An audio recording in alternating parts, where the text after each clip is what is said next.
Hey everyone, it's Hugh Culver, the author of Give Me a Break. In this video, I want to talk about time. You know, in the expert industry, which is what these videos are all about, it really is, it's so critical that we know how to use our time well. There's so many things that can distract us.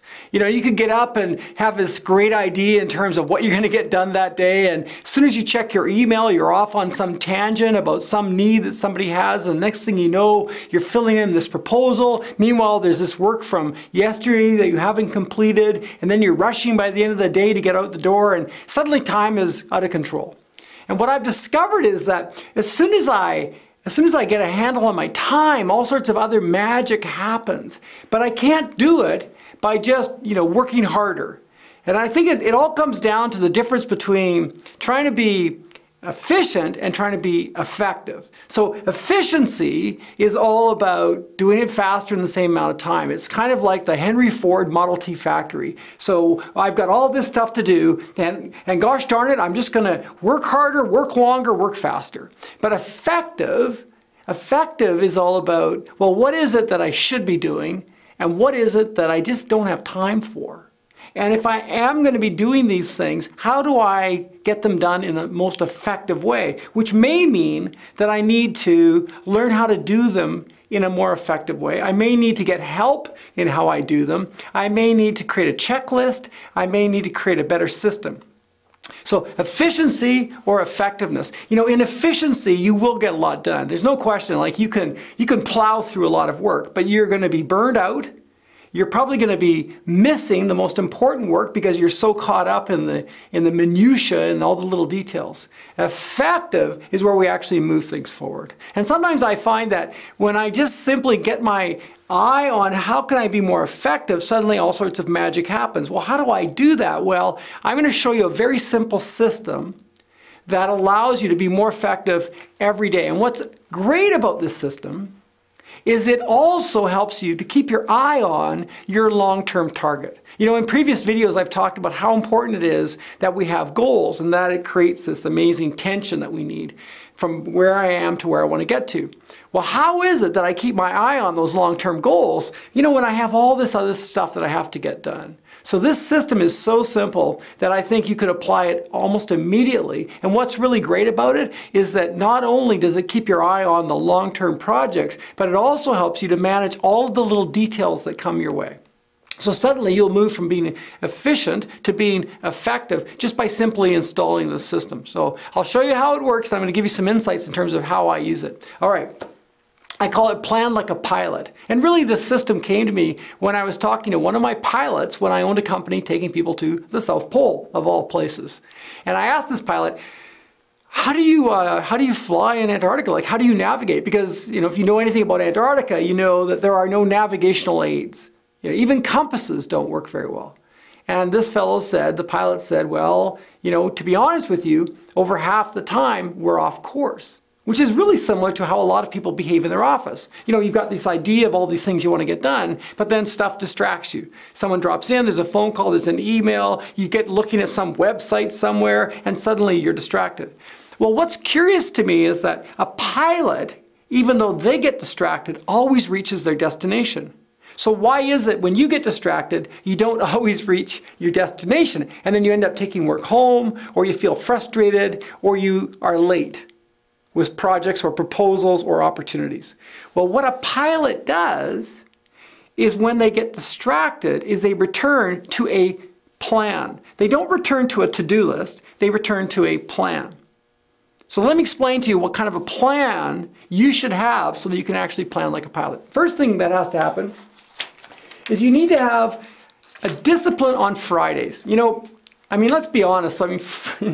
When Friday rolls around, for a lot of us, we just want to go home. We want to pack it in. So how is it that I'm going to actually do something different on Friday? Well, first of all, I have to understand that Friday is actually this great opportunity. See, because when it comes to Friday, I've got the whole week to look back at and to start thinking, well, how well did this work? Like, oh gosh, I was busy. I had all these things I do. I had these appointments. I was coaching this person. I was doing this presentation. So I'm doing a review of the past week. And I'm wondering, okay, well, what worked, what didn't work, and what's got to change? The second thing that I'm going to do is I'm going to rethink moving forward. So I don't want to duplicate what I did this week, because with its successes and failures, what I want to do is I want to rethink it in terms of, well, what needs to happen? And a part of what needs to happen is I need to revisit my long-term goals. You see, that 15 or 20 minutes on Friday is magical, because at that point I'm reviewing the past week, but I'm also looking at, well, where am I at with these big boulders? You know, and I like the metaphor of calling them boulders, these big projects, because it's something that, I like that idea, because with boulders, you want to keep them rolling if you're going to move them. You don't want to ever let the boulders stop. It's sort of like, you know, a wheelbarrow. So if you pick up a heavy wheelbarrow, it's heavy and it's awkward and it's tippy and it's hard to maneuver. But if you keep it rolling, if you keep the wheelbarrow moving, you can actually maneuver it, and it actually doesn't feel as heavy. It's the same thing with your boulders. When I'm rethinking, what I'm asking myself is, what could I do next week? What could I do that would move a boulder forward, even if I just had 20 minutes? So what could I do on that website? What could I do in terms of developing that product? What could I do on that book I'm working on? What could I do in terms of that video I want to shoot? I can't complete it maybe, but what can I do to move forward? And the last thing is I revise my plans. So rather than taking what didn't get done during the week and just copying it over to next week, I revise it. And what I mean by that is I look at what actually will never get done. What is it that I need to defer to some future date? What is it I need to delegate to somebody else? What is it I need to maybe do immediately? Like often I find that if I just take a couple of minutes, I can respond to that email, I can book that flight, I can take care of that task, and I don't have to see it again. And what can I dump? Like, what is it that's been on my list now for 5 days? And when I look at it, I frankly have to admit, you know, gosh, you know, compared to everything else that's going to actually move my business forward, that's not very important. And what could I dump? So this is a magical planning time, 15 or 20 minutes. And what also happens as I do this, as I review, rethink, and revise, what happens is I get it off my mind. So I'm allowed to now go away from work without thinking about all of this stuff because I've committed it to paper. So that brings up the next question, which is, well, after I've done that, where do I put it? Like, what plan am I going to create? And this is the distinction that pilots use. So I call it your action plan. Now, obviously, for a pilot, it's a flight plan. But in my world, the action plan is, what will I commit to for next week? Now, this is not a shopping list. This is not a to-do list. Your action plan are the most important priorities for next week. Typically for myself, this is less than 10 things. So these are very important priorities. So for example, you know, I might have a proposal I must complete. I might have a chapter in my book I must write. I might have 3 clients I must call. I might have, so these are things that must happen next week. And there are personal objectives as well, so that I keep track of, well, what is it I'm doing for myself and my family? So that's my action plan. So when I do my Friday planning, I'm updating my action plan. And this action plan could be, you know, it could be on a piece of paper. It could be in a day timer. For many years, I did it on my computer, just using Outlook and the tasks part. So it doesn't have to be, you know, really very sophisticated. It's a very short list. What's most important, though, is that it's updated every Friday and that it's visible. When I'm creating my action plan, I block time. So what I do is I look for opportunities next week where I can carve off and block 45 minutes, 20 minutes, 90 minutes to work on those projects. So rather than having a list and then hoping I will fit it in, I start to actually treat my week like a series of client appointments. So in some cases, I do have a client appointment. I do have somewhere I have to go. I have some call I have to make. I'll be on a conference call. I'll be with the client. But in other cases, I've got a booked appointment with myself. So I have booked those 45 minutes on Tuesday at 2:30, for example, where I'm going to work on that chapter in that ebook that I'm working on, or I'm going to work on that proposal, or I might do all of my flight plans, like and book all my flights for the following month, or I might work with my staff. So to me, this is so important. So if you have any habits around procrastination, you must do this. You must block the time when you're creating your action plan. Okay, so What am I doing? First of all, on Friday, 15 or 20 minutes at the end of the day, which is time that I would block, I am going to review the past week. I'm going to rethink what I need to do in terms of the past week and my boulders to keep them rolling. And then I'm going to revise my plan and I'm going to build my action plan. That's Friday. What I'm going to do next is at the end of every day is create a day plan. And that's probably what you do now. You might call it a to-do list. I call it a day plan because it's really distinct from the action plan. It's about, well, what can I get done this day?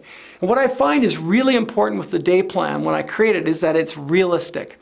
You know, nothing feels success like success. And what I want to be able to do is I want to cross things off my list. So the old habit of having 50 things on there and getting 12 of them done doesn't serve me. What I want to do is I want to have a realistic number of things every day that I can complete.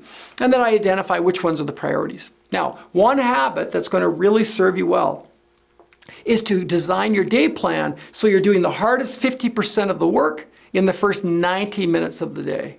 You know, every survey that I've ever looked at and every live audience where I've asked them to do a live audience survey, I've discovered that most people are morning people.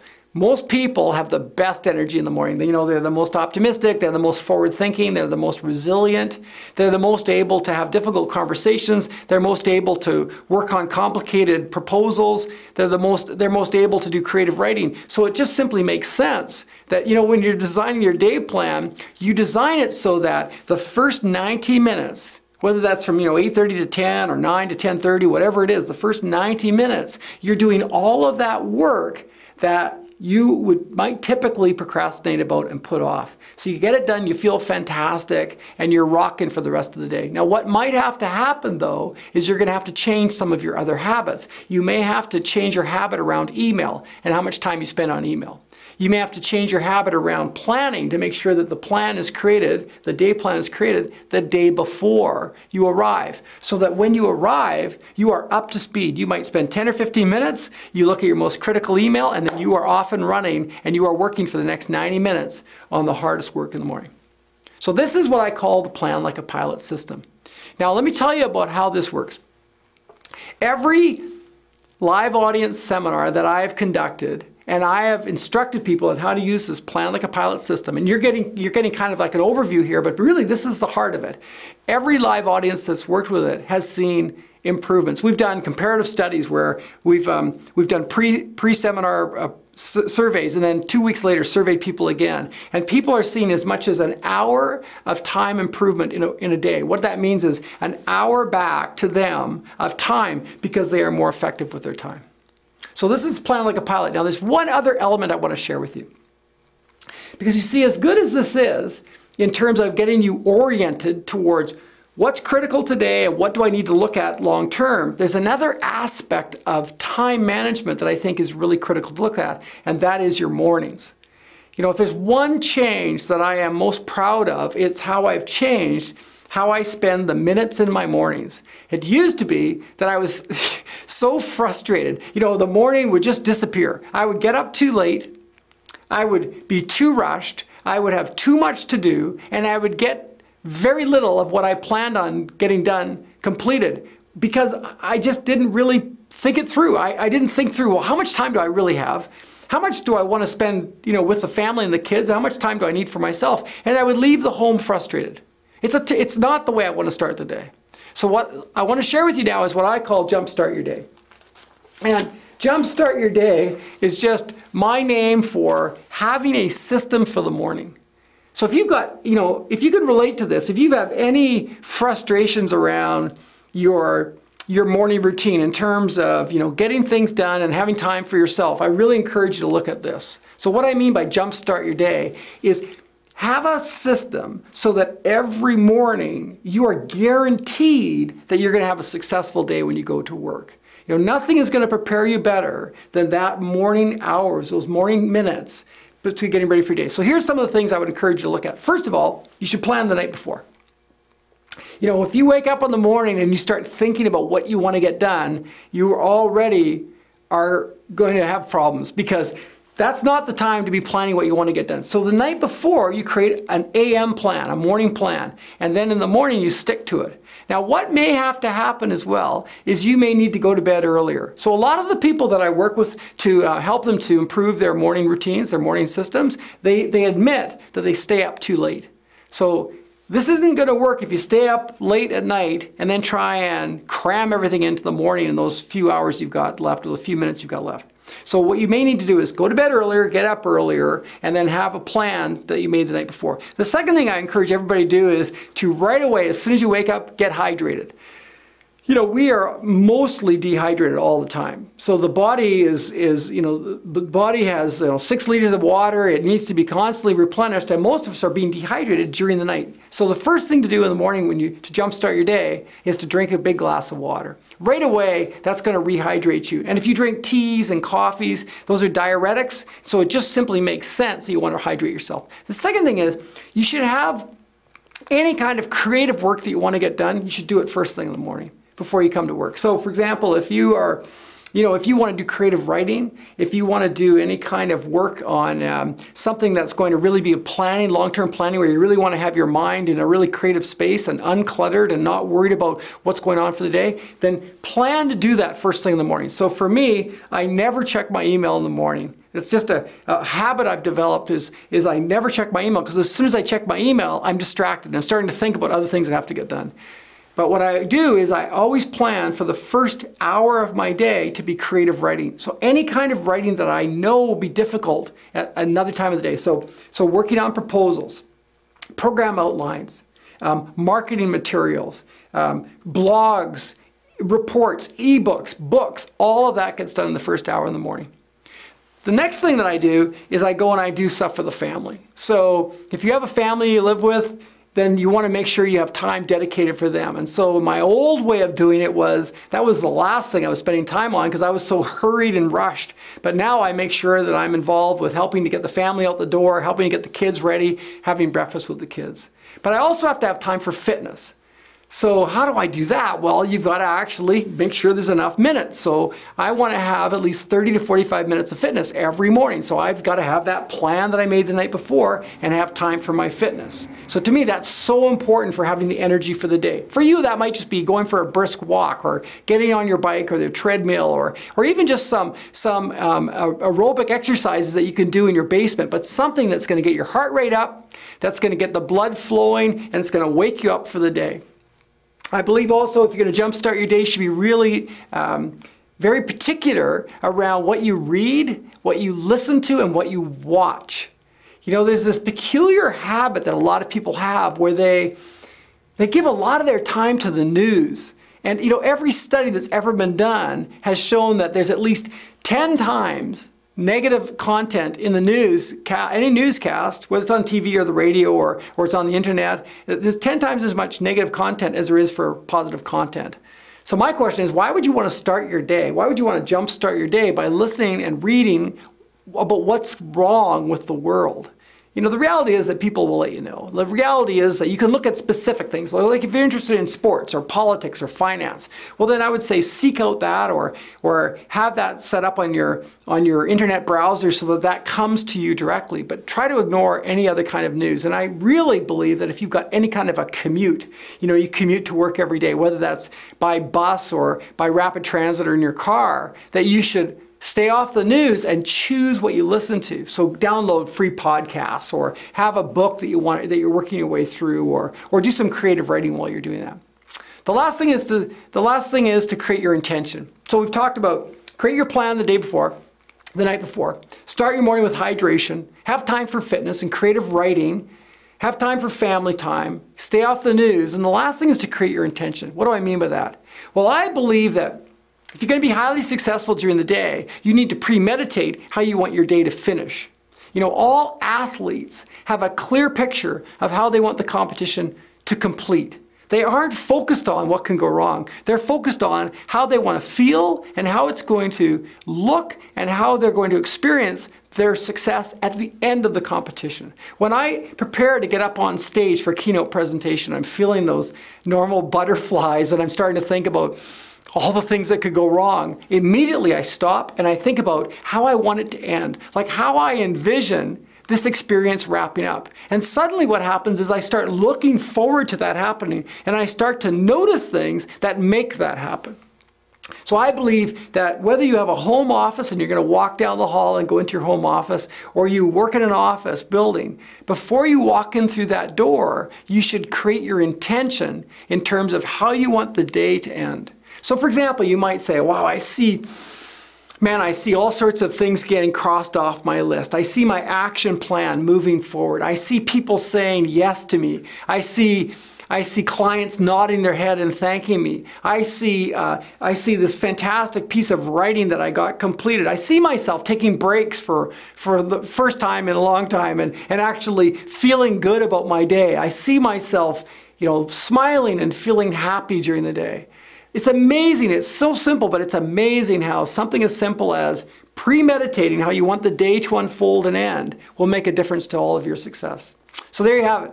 Plan like a pilot. Very simple system, brilliant in terms of the results it will create. And then you have jumpstart your day. Really, if there's one thing I want you to take away from this is just to simply look at your current systems. Do you have a system that serves you in terms of keeping an eye on your long-term boulders as well as managing all the day-to-day details? And do you have a system that prepares you well for the work that you've got to do during the day, but also for creating a lot of success during the day? All right, I hope that served you. And until we meet again, be your best, see the best in others, and make it happen. Thanks for watching.